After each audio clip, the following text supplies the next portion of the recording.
Peugeot 308.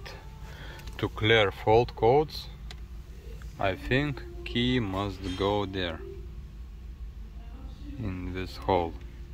If you not put key here, not going to clear fault codes. After you clear, it says wait a half minute. Ignition on,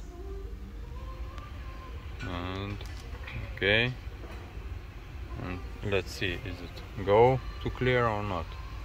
Yes, it was cleared, just 2 faults left. It was around 10 faults. Okay,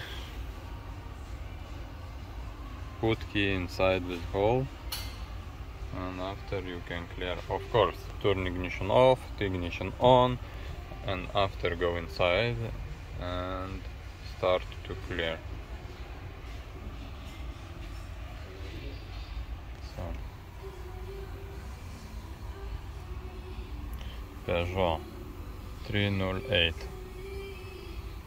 something 2015, 16. See you later.